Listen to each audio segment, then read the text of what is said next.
বারোহাট্টায় YouTube দেখে black rice চাষে উদ্বুদ্ধ হলেন কৃষক দেলোয়ার হোসেন।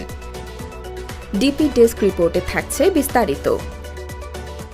একসময় কালো চাল বা ব্ল্যাক রাইস চীনের সম্রাটদের জন্য সংরক্ষিত ছিল।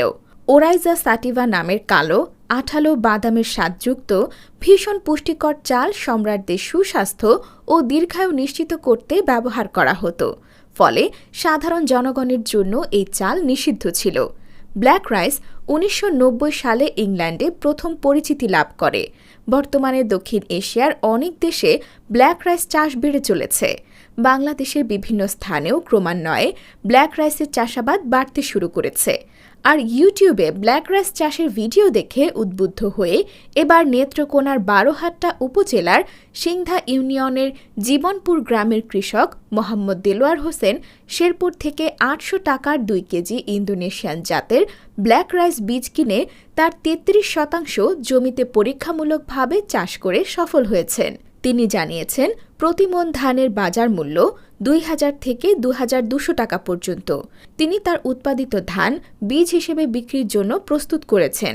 আগ্রহীরা চাইলে তার কাছ থেকে বীজ সংগ্রহ করে চাষাবাদ করতে পারেন।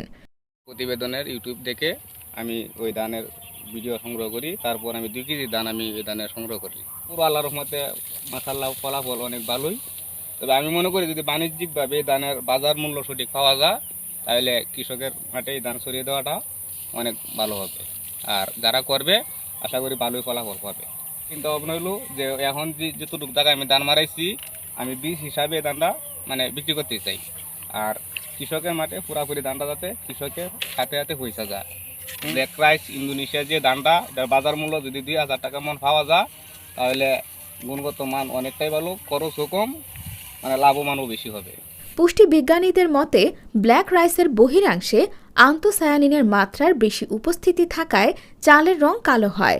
অর্ধেক পেয়ালা রান্না করা চালের পুষ্টিমূল্য বিচার করলে দেখা যায় এতে প্রায় ১৬০ কিলো ক্যালোরি শক্তি পাওয়া যায় এবং ৩৪ গ্রাম শর্করা, ১.৫ গ্রাম ফ্যাট, ২ গ্রাম ডায়েটারি ফাইবার, ৫ গ্রাম প্রোটিন ও ৪% ডিভি আয়রন পাওয়া যায়, যা শরীরের জন্য অনেক বেশি উপকারী ও স্বাস্থ্যের পক্ষে ভালো এবং প্রচুর অ্যান্টিঅক্সিডেন্ট থাকায় শরীরের রোগ প্রতিরোধ ক্ষমতা বাড়ায়। ত্বক পরিষ্কার করে ও শরীর থেকে দূষিত পদার্থ বের করে শরীরকে ফুরফুরে রাখে। কালো চাল শরীরের প্রদাহ কমায় ও ডায়াবেটিস নিয়ন্ত্রণে ভূমিকা রাখে। কালো চাল হজমে সাহায্য করে এবং এতে প্রচুর পরিমাণে ভিটামিন বি থাকায় মানসিক চাপ কমায় ও স্নায়ুতন্ত্রকে সুস্থ রাখে।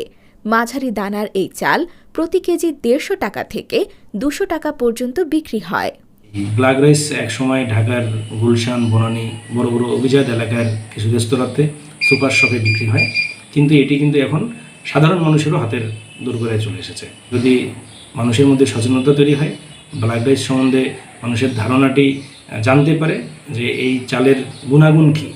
যদি গুণাগুণের কথা আমাকে বলতে হয় তাহলেই বলবো যে ব্ল্যাক রাইস সাধারণত আমাদের নর্মাল যে চাল আমরা ভাত খাই এর চেয়ে প্রায় ৩ গুণ পুষ্টি উপাদান বেশি এবং বিশেষ করে এতে প্রচুর পরিমাণে ফাইবার আছে এবং ডায়াবেটিস রোগীদের জন্য এটি অত্যন্ত ভালো, কারণ এটি আমাদের গ্লুকোজের খুবই ধীরে উৎপন্ন করে এবং শর্করার মাত্রাটা নিয়ন্ত্রণ করে। এই ব্ল্যাক রাইস যেমন আপনার এখন সুপার শপগুলোতে ২০০ থেকে ৩০০ টাকা পার কেজি বিক্রি হচ্ছে।